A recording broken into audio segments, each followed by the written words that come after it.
Kau sahabat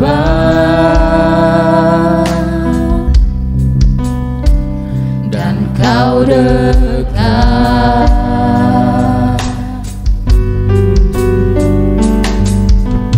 Bahkan seluruh pengabdianku tak bisa membalas kesetiaanmu, sungguh mulia dan berharga,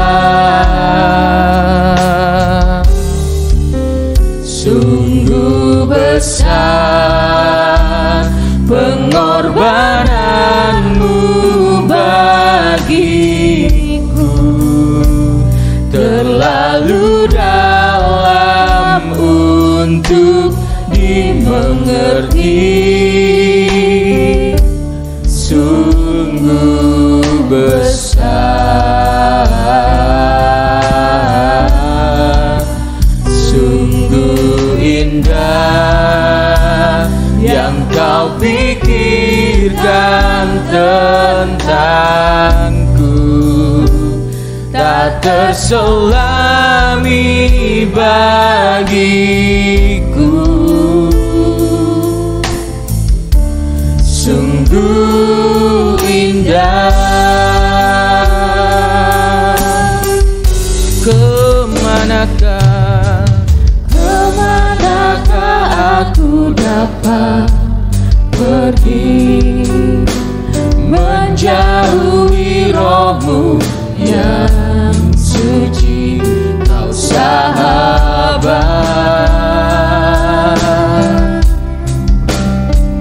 dan Kau dekat.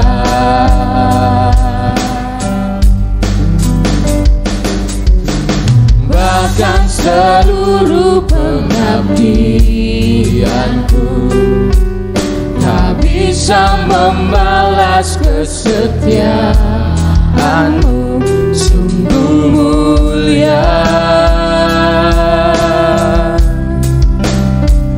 dan berharga, sungguh besar pengorbananmu bagiku, terlalu dalam untuk dimengerti, sungguh besar, sungguh indah yang Kau pikirkan tentangku, tak terselami bagiku, sungguh indah, sungguh besar. Waktu berikutnya saya serahkan kepada hambanya yang akan menyampaikan firman Tuhan. Terlalu dalam untuk dimengerti, Haleluya, sungguh besar, oh sungguh indah yang Kau pikirkan tentangku, tak terselami bagiku,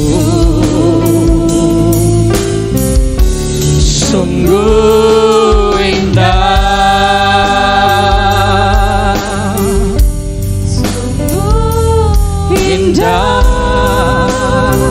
haleluya, sungguh indah. glory bagi Yesus. Bapa di dalam sorga, hati kami penuh dengan ucapan syukur kepada Tuhan. Kau Allah yang terlalu baik bagi kami semua. Tuhan sudah membawa kami umat-umat-Mu hari ini untuk kami ada dalam hadirat Tuhan. Kami percaya setiap pujian penyembahan kami sudah naik kepada Tuhan sebagai sebuah persembahan yang hidup. Karena itu Tuhan, kami rindu Tuhan masuk berfirman dalam hidup kami semua melalui kebenaran firman Tuhan.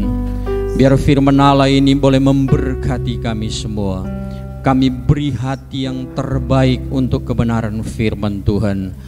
Pakai hamba-Mu Tuhan untuk menjadi berkat, dan biarlah firman Tuhan itu membawa kami semakin dekat kepada Tuhan. Terima kasih Tuhan, kami siap dengar firman Tuhan. Berfirmanlah Tuhan dalam nama Tuhan Yesus Kristus. Haleluya, amin. Shalom, haleluya. Salam sejahtera di dalam kasih Tuhan kita Yesus Kristus. Sebelum saya sampaikan firman Allah, pepatah kuno berkata tidak dikenal maka tidak disayang. Jadi saya harus memperkenalkan diri karena baru pertama kali saya ada di tempat ini untuk menyampaikan firman Allah. Terima kasih untuk Ibu Gembala dan seluruh majelis serta jemaat yang mempercayakan saya untuk melayani firman Allah pada saat pada pagi hari ini, saudara yang kekasih. Nama saya ya sudah tertulis di sini. Saya Pendeta Franky. Kalau di sini lengkap sekali, Bu. Franky Charles Donald Roti. Saya biasa dipanggil Pendeta Franky Roti dan melayani pekerjaan Tuhan di Desa Lebak Rejo, Purwodadi, sama-sama masih di Kabupaten Pasuruan.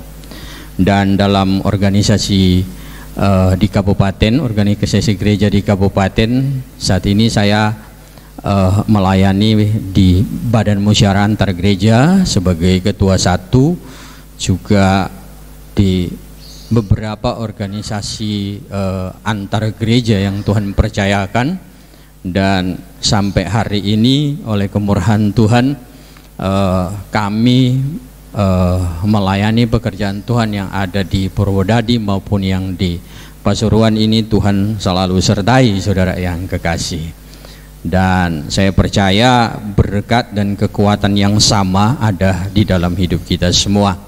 Istri saya tidak bisa ikut, mohon maaf Ibu Gembala, karena di tempat kami ibadahnya jam 9 pagi, sehingga dia harus sebagai Ibu Gembala harus ada di tempat untuk menjaga domba yang ada. Karena 2 minggu yang lalu atau malah minggu yang lalu saya melayani di Jakarta dan istri saya ikut waktu itu. Jadi dua-dua sudah pernah meninggalkan pelayanan bersama. Satu kali itu pun saya sudah merasa bersalah kepada jemaat kalau dua-duanya tidak ada di tempat. Saya kira itu sedikit perkenalan saya melalui pribadi saya dan pelayanan yang Tuhan percayakan dalam hidup saya, saudara yang kekasih. Nah, saudara yang kekasih dalam Tuhan, pagi hari ini saya akan berbicara tentang bagaimana kehidupan kekristenan yang sukacita itu disempurnakan. Mungkin saudara berkata, saya sudah ada sukacita, Tuhan sudah mengaruniakan sukacita, tetapi sukacita itu perlu untuk disempurnakan. Coba kita lihat di dalam Filipi pasal yang kedua, ayat yang kedua. Firman Allah berkata begini, karena itu sempurnakanlah sukacitaku dengan ini, hendaklah kamu sehati, sepikir, dalam satu kasih, satu jiwa, satu tujuan. Saudara yang kekasih, latar belakang dari ayat ini, kalau kita baca, jemaat Filipi adalah jemaat yang hebat. Tidak mudah menemukan jemaat seperti jemaat Filipi, itu saya harus katakan. Jemaat Filipi ini kerinduan banyak gembala, termasuk saya sebagai gembala. Saya rindu punya jemaat yang sama seperti jemaat Filipi. Dan dalam kalimat ini, di dalamnya tersimpan sebuah pesan dari seorang Paulus kepada jemaat Filipi. Dia mau menyatakan kepada jemaat begini, sebenarnya aku sudah bersuka cita, itu kalau saya bawa dan terjemahan bebas. Aku sudah bersuka cita dengan kamu, tetapi belum sempurna sukacita itu. Karena itu sempurnakanlah sukacita itu, saudara yang kekasih. Mengapa saya katakan jemaat Filipi ini jemaat yang hebat? Bukan hanya sekedar jemaat biasa, bukan saudara. Mereka hebat. Kalau saya, coba saudara lihat ya, saya lebih dulu kasih latar belakang jemaat Filipi. Bagaimana keadaan jemaat ini? Coba lihat ayat yang ketiga dari pasal yang pertama. Filipi pasal 1 ayat yang ketiga. Aku mengucap syukur kepada Allahku setiap kali aku mengingat kamu. Saudara yang kekasih, Paulus menulis surat Filipi ini bukan dalam keadaan senang, bukan dalam keadaan sedang diberkati secara materi, bukan dalam keadaan sedang hebat-hebatnya dia memberitakan Injil, tetapi dia menulis kitab Filipi ini dari dalam penjara. Ketika dia sedang berada di dalam pergumulan, ketika dia sedang berada di dalam tekanan, ketika dia sedang berada di dalam keadaan yang sulit, dia ada di dalam penjara. Dia tulis kitab ini, tetapi di dalam penulisannya dia berkata, aku mengucap syukur kepada Allah setiap kali aku mengingat kamu. Jadi keadaan jemaat ini yang pertama, cukup diingat, tidak usah bertemu, tidak usah bertatap muka, tidak usah berhadap-hadapan, itu sudah mendatangkan ucapan syukur. Saudara yang kekasih, berapa banyak orang yang mengaku Kristen, mengaku orang percaya Yesus, tetapi ketika diingat oleh orang lain, itu tidak mendatangkan ucapan syukur.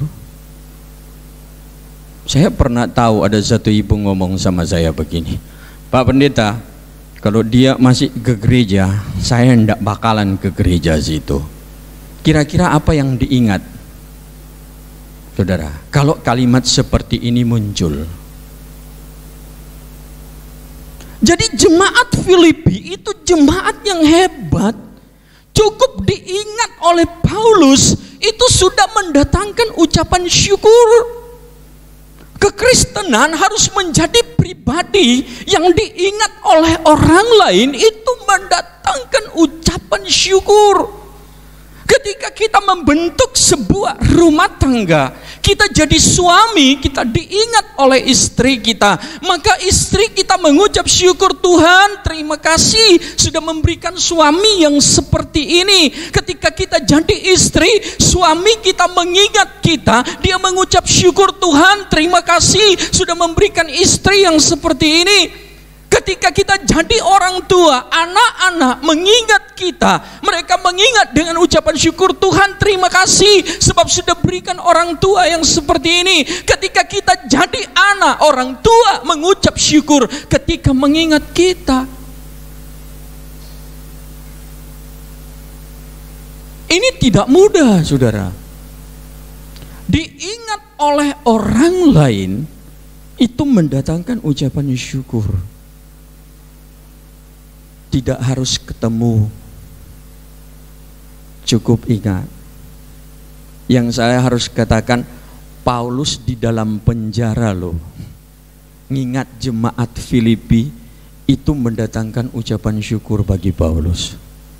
Padahal di dalam penjara, begitu terlintas jemaat Filipi di kepalanya dia langsung, Tuhan terima kasih untuk jemaat ini. Makanya saya katakan ini jemaat idaman, saudara. Betapa berbahagianya gembala yang punya jemaat seperti jemaat Filipi.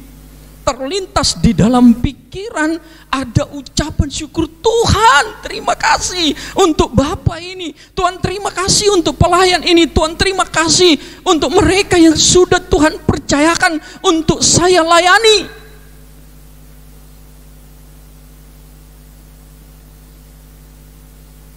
Sebab saudara, tidak semua gembala itu mengucap syukur dengan jemaat yang ada.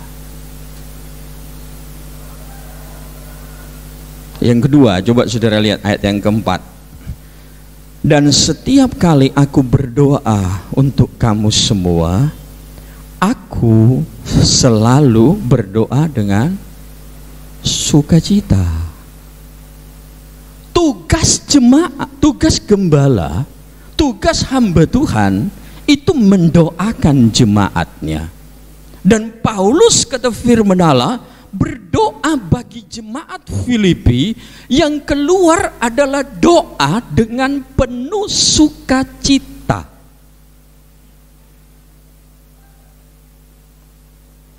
Saya pernah ngalami waktu saya merintis pekerjaan Tuhan pertama kali di Sidoarjo. Saya dari Sidoarjo, saudara. Dulu saya di Sidoarjo, ditugaskan di Sidoarjo, kemudian saya dipindah ke Lebak Rejo untuk melayani di Lebak Rejo dengan pelayanan yang ya masih ada, masih aktif, tetapi saya harus datang dengan beban yang berat. Tapi oleh kemurahan Tuhan, hari ini pekerjaan Tuhan di sana, jemaat ada sekitar 70 jemaat di desa sana, dan kemurahan Tuhan segala sesuatunya Tuhan yang tolong, bukan karena saya.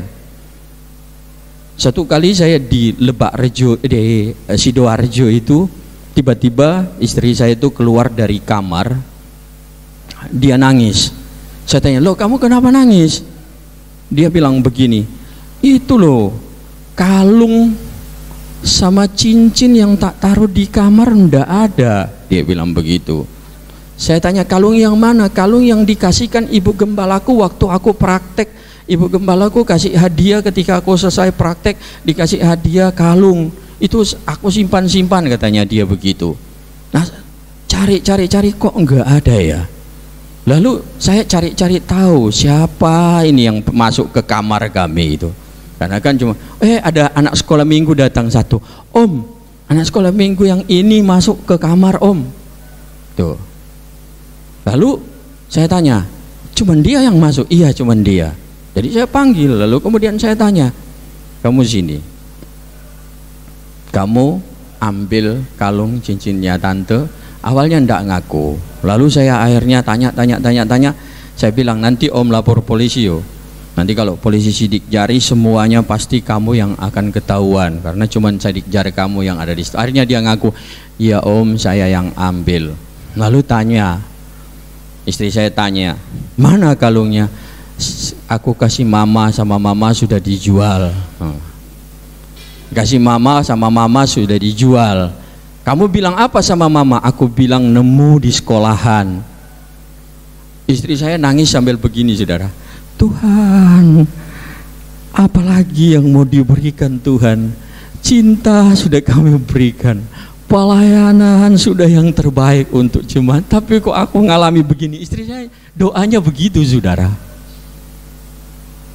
Jadi saudara yang kekasih, tidak semua doa gembala itu doa yang penuh sukacita.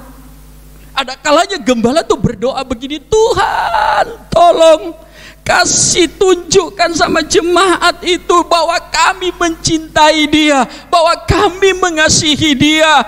Terlalu berat kami diperlakukan. Ada loh gembala berdoa begitu. Nggak mungkin gembala mau berdoa, Tuhan hantam dia, kutuk dia, nggak mungkin. Tetapi doa yang dinaikkan kepada Tuhan, di dalamnya ada rasa di mana tersakiti, saudara yang kekasih di dalam Tuhan.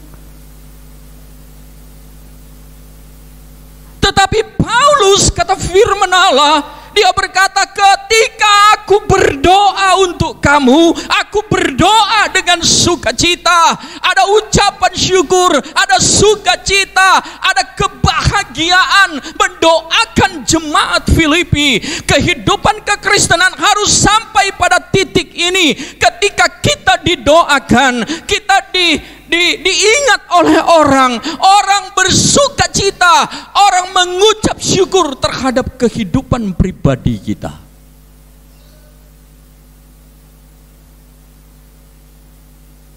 Ini tidak datang dengan sendirinya.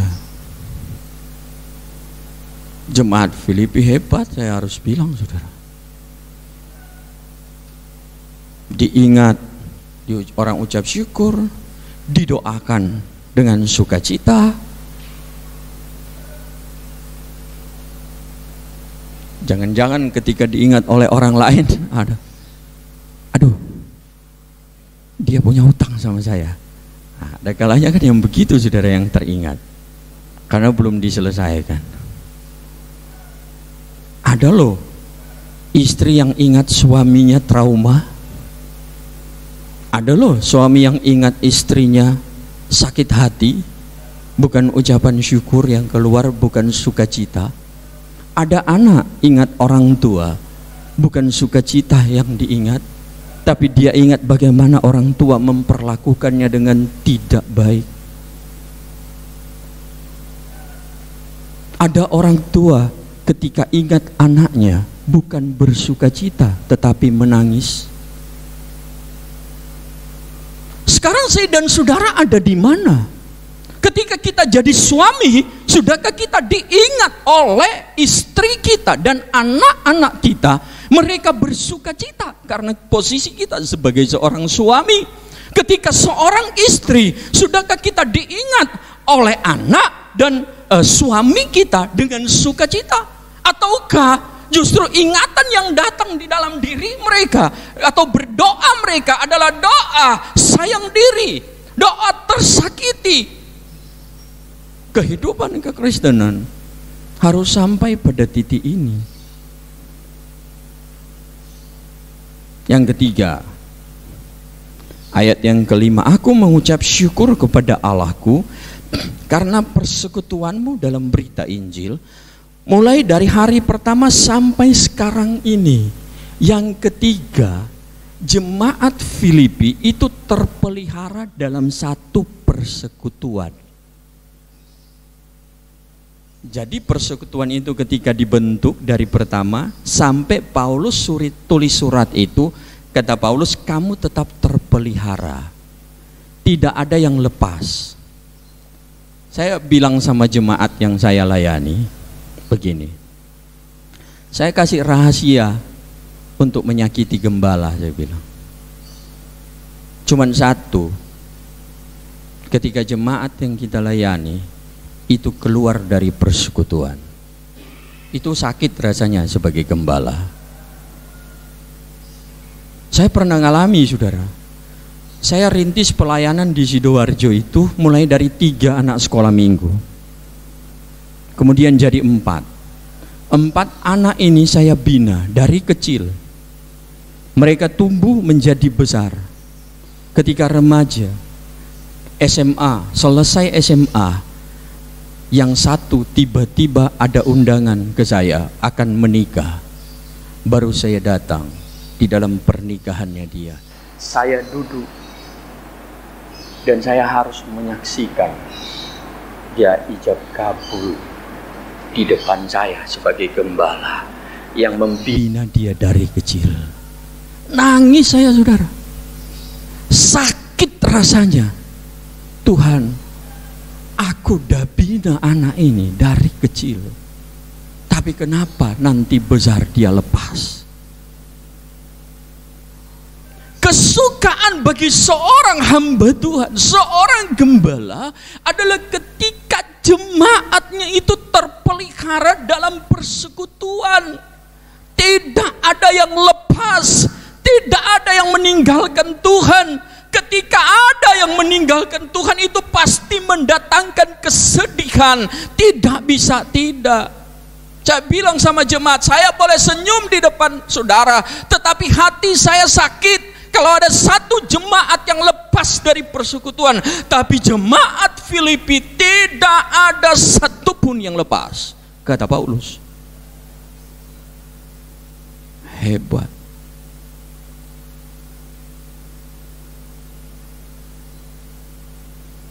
Luar biasa jemaat ini. Tapi sudah hebat begini, saudara. Ada lagi yang keempat kayaknya, ayat yang ke-6. Akan hal ini aku yakin sepenuhnya, yaitu Ia yang memulai pekerjaan yang baik di antara kamu dan meneruskannya sampai pada akhirnya pada hari Kristus Yesus. Memang sudahlah sepatutnya aku berpikir demikian akan kamu semua, sebab kamu ada di dalam hatiku. Oleh karena kamu semua turut mendapat bagian dalam kasih karunia yang diberikan kepadaku, baik pada waktu aku dipenjarakan maupun pada waktu aku membela dan meneguhkan berita Injil. Sebab Allah adalah saksiku betapa aku dengan kasih mesra Kristus Yesus merindukan kamu sekalian. Paulus dalam penjara, jemaat ini menjadi inspirasinya. Oh, tidak gampang ini, tidak gampang. Jemaat menjadi inspirasi gembala. Biasanya gembala yang jadi inspirasi jemaat. Tapi jemaat Filipi, Paulus bilang ketika dia ada dalam penjara dan ketika dia memberitakan Injil, jemaat ini terus ada di dalam hatinya. Ini jemaat menjadi inspirasi. Saya satu kali waktu saya belum menikah, baru selesai sekolah Alkitab, saya pelayanan di satu daerah di Maluku Utara, di satu pulau kecil. Lalu waktu itu di sana sempat ada kerusuhan di daerah Maluku Utara. Nah, saya ngobrol dengan gembalanya. Gembalanya bilang begini, waktu kerusuhan di sana ada 4 gereja, semua pendeta itu sudah keluar dari pulau ini. Anak dan istri saya pun sudah keluar dari pulau ini, dia bilang. Tetapi saya tidak mau keluar dari pulau ini. Saya tanya sama dia, kenapa kamu tidak keluar? Saya lihat jemaat yang mencintai saya. Saya orangnya suka membuktikan, tak tunggui. Apa sih kelebihan jemaatnya dia ini sampai dia mau mati pun di kerusuhan dia tidak mau menghindar, tidak mau lari. Gembala ini. Sekali saya lagi duduk di depan sama gembalanya itu ngobrol, tiba-tiba ada satu anak pulang sekolah, dia langsung masuk di pastori. Om, selamat siang. Masuk terus langsung ke pastori, langsung ke dapur. Loh, saya tanya, loh, kok langsung ke dapur? Dia bilang begini, dia itu sebetulnya lagi lihat di dapur itu apa yang enggak ada. Jadi dia ke dapur, anak sekolah minggu, anak remaja lah, SMA kok. Dia lihat di dapur garam apa semua, pokoknya semua yang ada di pastori itu apa yang enggak ada. Benar saja, tunggu 2 jam, begitu anak ini pulang, 2 jam kemudian semua yang enggak ada di pastori sudah langsung dibawa, saudara yang kekasih. Saya bilang begini, pantas kamu enggak lari. Jemaatnya perhatiannya seperti ini kepada gembala, begitu mengasihi gembala. Kalau saya hubungkan dengan jemaat Filipi, coba saudara perhatikan pasal 4 ayat yang ke-10. Judulnya aja saudara lihat, terima kasih atas pemberian jemaat. Rupanya jemaat Filipi juga jemaat yang suka memberi, jemaat yang suka melayani hamba Tuhan. Terima kasih untuk pemberian jemaat. Ada ucapan syukur dari diri Paulus kepada jemaat Filipi yang suka memberi kepadanya di dalam pelayanan pekerjaan Tuhan. Nah, saya hubungkan dengan gembala tadi. Iya. jadi inspirasi jemaat ini, saudara. Bagi Paulus, dia katakan, pada waktu aku dipenjarakan maupun aku membela dan meneguhkan berita Injil, engkau itu ada bagian di dalam hatiku. Aku dipenjara tidak jadi masalah. Tapi saudara yang kekasih, itu sudah hebat bukan jemaat ini? Sudah mendatangkan sukacita bagi Paulus. Tapi ayat utama kita tadi berkata apa? Karena itu sempurnakanlah sukacitaku. Artinya bagi Paulus sukacitanya belum sempurna. Mengapa belum sempurna sukacitanya? Kalimat berikutnya berkata, hendaklah kamu sehati, sepikir dalam satu kasih, satu jiwa dan satu tujuan.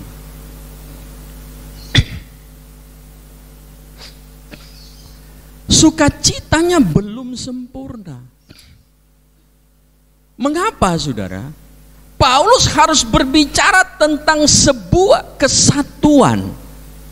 Ternyata jemaat ini adalah jemaat yang hebat, tetapi terancam terkoyak kesatuan mereka, terancam robek kesatuan mereka. Makanya saya sering kali berkata begini, kalau ada orang bilang bahwa akan sama-sama orang baik, tidak mungkin akan ribut. Saya harus berkata, itu harus diteliti lagi. Sama-sama orang baik, tidak mungkin akan salah paham. Itu harus diteliti lagi. Kenapa?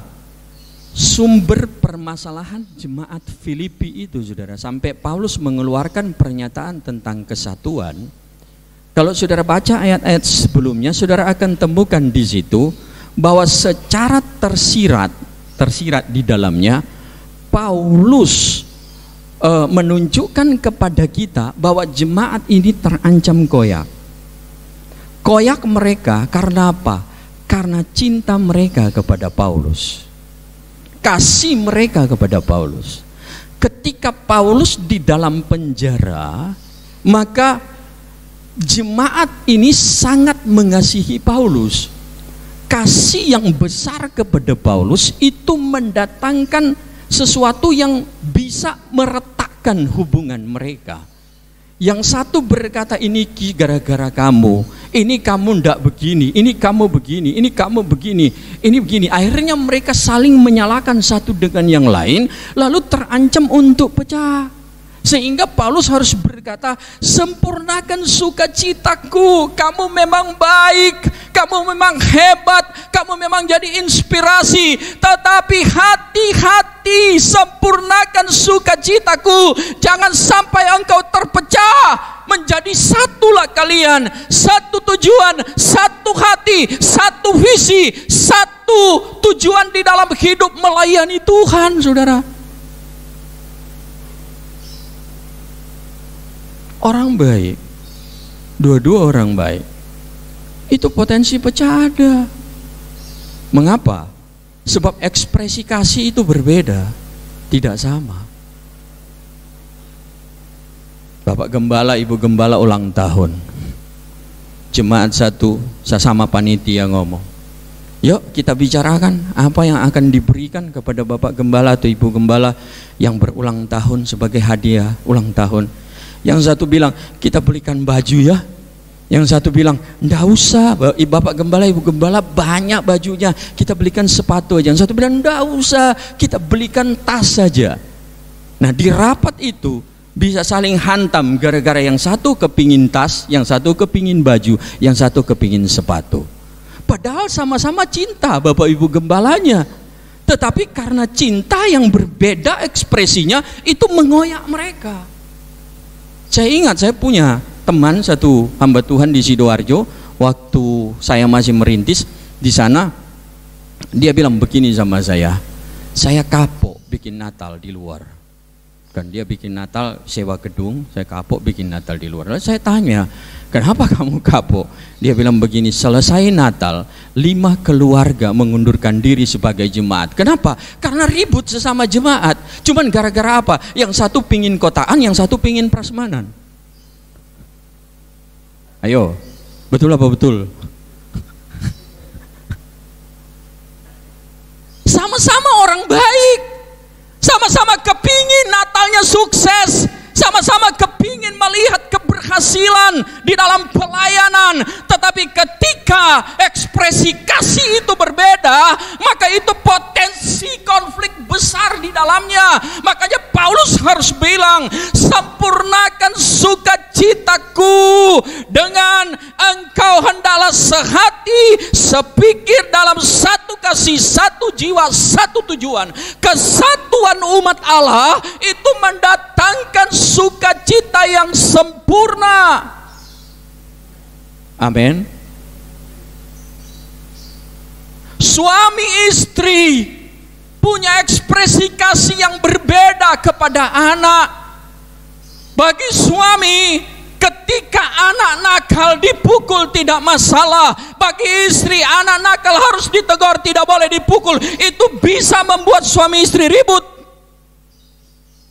Ekspresi kasihnya berbeda, tidak sama. Sehingga ketika sama-sama mencintai anak, justru cinta kepada anak itu memecah mereka.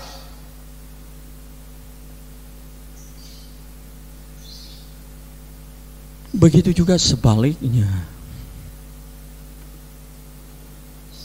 Kakak adik bisa ribut karena ekspresi kasih yang berbeda. Saudara ingat Maria dan Marta?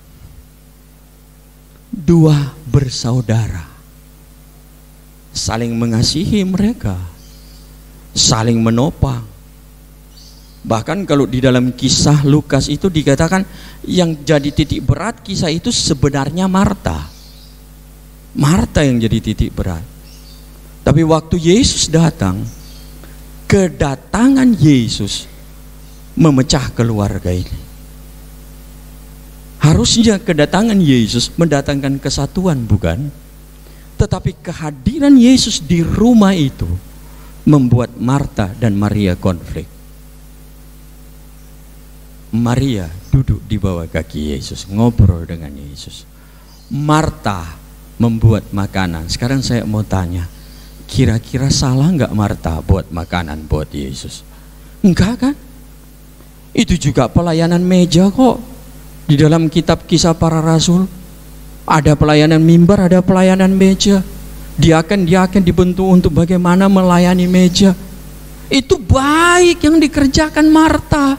Enggak salah. Oh memang dia seperti itu, dia punya kelebihan di situ, dia pintar masak, dia siapkan masakan buat Yesus. Yang jadi persoalan bukan pada pelayanan mejanya Marta, tapi pada protesnya Marta kepada Yesus.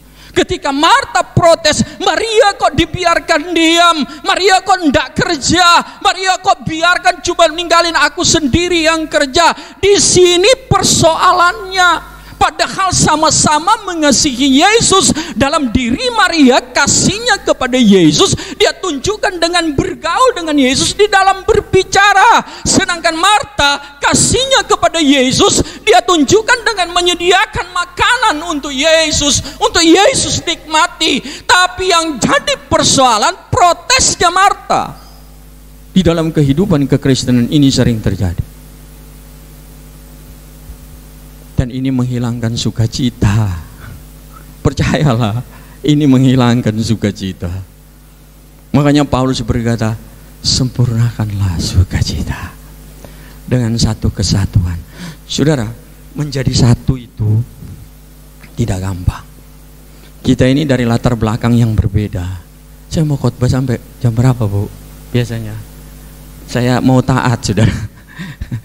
Yang penting jam 8:30 sudah selesai ya, Bu ya. Ya, 8:30 sudah selesai pokoknya. Jadi gini, kesatuan jemaat, kesatuan itu bukan sesuatu yang gampang. Yohanes pasal 17 itu doa Yesus. Di dalam Yohanes pasal 17 ketika Yesus berdoa, 5-6 kali Yesus berdoa begini, biar mereka menjadi satu.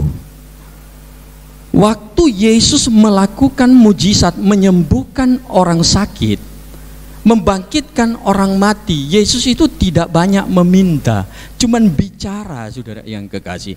Bagi mujizat bagi Yesus itu gampang, mudah, tetapi kesatuan jemaat itu bukan sesuatu yang gampang, sehingga dia harus berkali-kali menyampaikan kepada Bapa di dalam doanya. 6 atau 7 kali Yesus berkata di situ, biar mereka menjadi satu sama seperti engkau dan aku satu. Jadi dia berdoa, butuh pergumulan untuk kesatuan jemaat. Itu tidak gampang. Kita dibesarkan dari latar belakang yang berbeda, kita punya kepala yang berbeda, isi di dalam kepala kita tidak sama, saudara. Latar belakang pendidikan, latar belakang sosial, latar belakang harta materi yang kita miliki itu tidak sama. Suku yang membentuk kita, lingkungan yang membentuk kita tidak sama. Untuk menjadi satu kesatuan ini berat, saudara. Lalu bagaimana caranya? Kan begitu. Paulus bicarakan, dia kasih kuncinya. Caranya cuma satu. Ayat yang ke-5. Hendaklah kamu dalam hidupmu bersama menaruh pikiran dan perasaan yang terdapat juga dalam Kristus Yesus. Jadi kesatuan jemaat itu hanya bisa terjadi, sempurnanya sukacita kita baik di dalam berjemaat, di dalam membentuk rumah tangga, itu cuma bisa terjadi kalau kita memiliki pikiran dan perasaan yang terdapat di dalam Kristus. Jadi begini, saya dari suku Manado, Ibu Gembala dari Ambon, saudara mungkin ada yang dari Jawa, ada yang dari suku Tionghoa, ada yang macam-macam suku. Kita dibentuk dengan latar belakang yang berbeda. Tetapi kalau pikiran dan perasaan kita sama dengan pikiran dan perasaan Kristus, saya percaya kita akan menjadi satu kesatuan. Amin. Kalau kita bawa pikiran yang dari sana, yang membentuk kita lupakan, kesampingkan pikiran dan perasaan Kristus, maka kita pasti tidak akan pernah menjadi satu. Makanya Paulus kasih kuncinya, miliki pikiran dan perasaan Kristus. Lalu keluar pertanyaan baru, apa sih pikiran dan perasaan Kristus itu yang menjadikan kita jadi satu kesatuan? Ayat berikutnya dia katakan begini, yang walaupun dalam rupa Allah tidak menganggap kesetaraan dengan Allah itu sebagai milik yang harus dipertahankan, melainkan telah mengosongkan dirinya sendiri dan mengambil rupa seorang hamba dan menjadi sama dengan manusia. Saya pakai satu kata yang mewakili 2 ayat ini, yaitu berkorban. Sebab Yesus yang dalam rupa Allah tidak menganggap kesetaraan dengan Allah sebagai milik yang harus dipertahankan, tetapi dia mengosongkan diri, dia berkenosis menjadi manusia, lalu kemudian dia mengambil rupa seorang hamba. Saudara, bagi kita itu adalah sebuah privilege, pengangkatan ketika Yesus menjadi manusia. Tetapi bagi Yesus itu pengorbanan yang luar biasa. Yesus berkorban loh, saudara, untuk menjadi manusia. Saya tidak bicara dulu sampai kematiannya, saya bicara dulu dia yang Allah harus jadi manusia. Itu bukan sesuatu yang gampang. Pikiran dan perasaan ini sudah ada sejak dunia dijadikan, karena Yesus sudah disiapkan sebagai korban sebelum saya dan saudara berdosa. Dia sudah disiapkan. Dan itu sudah ada dalam diri Yesus. Aku harus berkorban untuk manusia. Aku harus mengosongkan diri untuk manusia. Aku harus menjadi manusia. Sekalipun dia dalam rupa seorang, dia adalah Allah, dia harus mengambil rupa seorang hamba.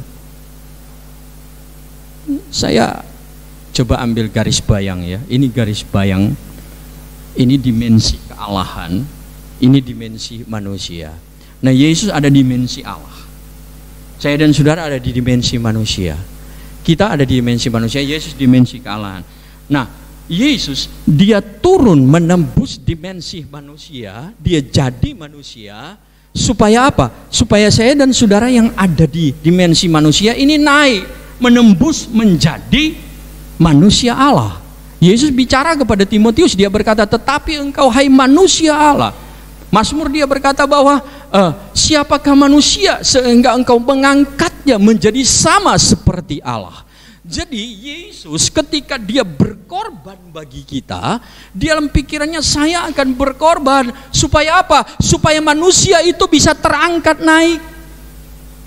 Sehingga dia berkata bahwa dia itu jadi yang sulung, dia duluan.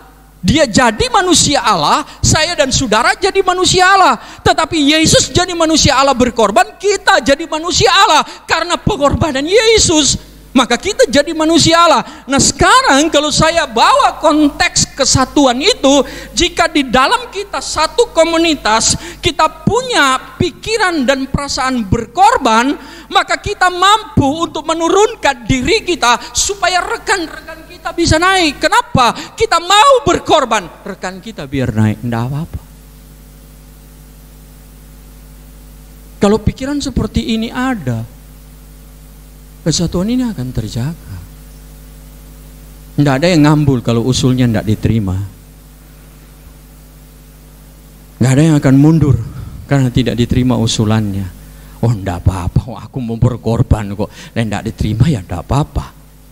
Kan gitu. Itu kalau sudah ditaruh pikiran seperti itu. Tapi kalau ditaruh pikiran yang ngotot, lendak, wah aku ndak melok maneh. Nah, ini repot, saudara. Dia berkorban bagi kita. Yang kedua, saudara yang kekasih,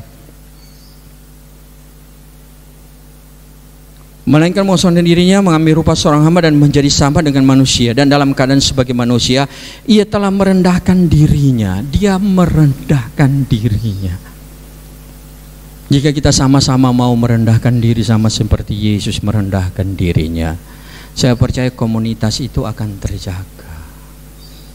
Saling merendahkan diri.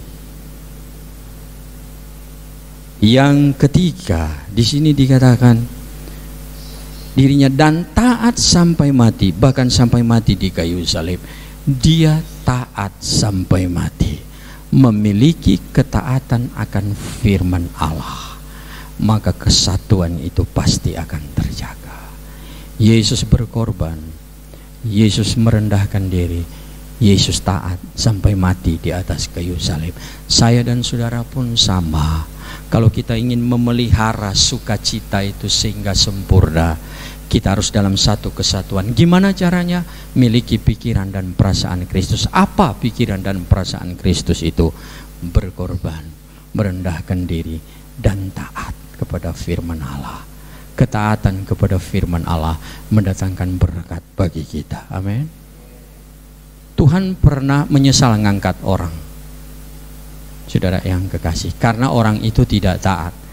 Coba kita lihat di dalam kitab, satu ayat terakhir ya, 1 Samuel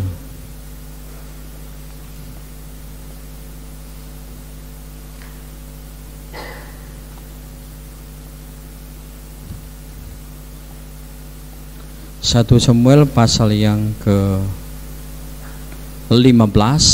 ayat yang ke-10 dan 11, firman Allah berkata begini. Lalu datanglah firman Tuhan kepada Samuel demikian. Aku menyesal karena aku telah menjadikan Saul raja, sebab ia telah berbarik daripadaku dan tidak melaksanakan firman-Ku. Maka sakit hatilah Samuel dan berseru-seru kepada Tuhan semalam-malaman. Saudara, ternyata Tuhan pernah nyesal angkat orang ketika orang yang diangkat itu tidak taat kepada perintah Tuhan. Jangan pernah buat Tuhan menyesal sudah bawa kita pada kehidupan kita hari ini. Jangan pernah buat Tuhan menyesal mempercayakan materi dalam hidup kita. Jangan pernah Tuhan menyesal mempercayakan pelayanan dalam hidup kita. Jangan pernah Tuhan buat Tuhan menyesal mempercayakan jabatan di dalam hidup kita. Jangan pernah membuat Tuhan menyesal hidup kita sudah dibuat seperti ini karena ketidaktaatan. Cukup Saul yang mengalami itu, jangan kita lagi. Yesus menunjukkan bahwa ketaatan itu sampai mati di atas kayu salib. Taat pada firman Allah adalah sebuah keharusan bagi orang percaya. Puji Tuhan, inilah firman Tuhan. Tuhan memberkati kita semua. Kita angkat satu pujian.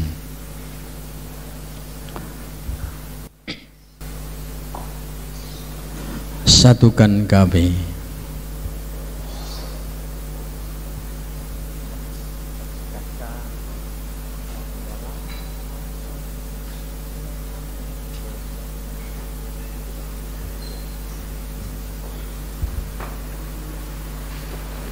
Haleluya, puji Tuhan. Terima kasih Tuhan.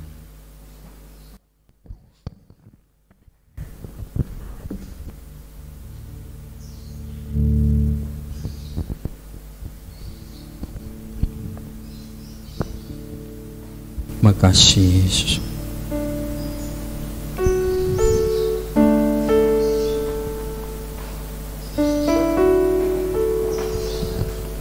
Puji Tuhan. Bisa?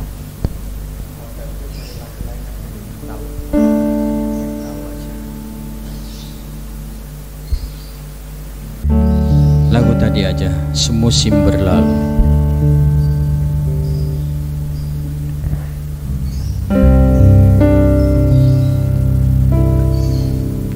Semusim berlalu, namun Kau selalu peliharaku.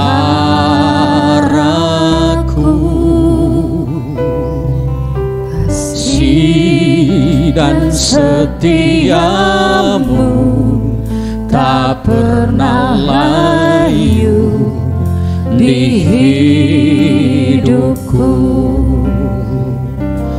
Lebih luas dari samudra kebaikan-Mu Bapa, takkan habis di hidupku. Lebih tinggi dari cakrawala, tak terbatas kasih-Mu. Sungguh ku bersyukur. Kita bangkit berdiri yuk. Kita sembah Tuhan. Kita tinggikan Dia. Dia Allah yang menyempurnakan sukacita kita. Musim boleh berlalu, tapi Tuhan mau kita jadi pribadi yang berkenan kepada Tuhan. Pemeliharaan Tuhan itu nyata, saudara. Kasih Tuhan juga nyata, tinggal dari diri kita. Maukah kita jadi pribadi yang diingat, mendatangkan ucapan syukur, yang didoakan dengan sukacita, terpelihara dalam persekutuan, dan menjadi inspirasi bagi orang lain. Jika ini sudah ada, maka kita siap untuk melihat segala yang baik dalam hidup kita yang disiapkan oleh Allah. Tak terbatas kasih-Mu. Haleluya. Sungguh ku bersyukur. Semusim berlalu, nyanyi pujian ini. Haleluya. Oh semusim berlalu, namun kau selalu. Inilah kami Tuhan, jemaat-Mu di tempat ini. Kami bersyukur akan pemeliharaan Allah. Tapi tolong kami supaya sukacita kami bisa sempurna. Jadikan kami satu kesatuan. Haleluya. Lebih luas dari samudra kebaikan-Mu, oh Yesus, ini kami habis di hidup. Terima kasih untuk pemeliharaan-Mu lebih tinggi dari cakrawala, tak terbatas kasih-Mu. Sungguh ku bersyukur. Saudara, dengar sebentar. Saya tidak tahu saudara datang dari rumah dengan pergumulan apa.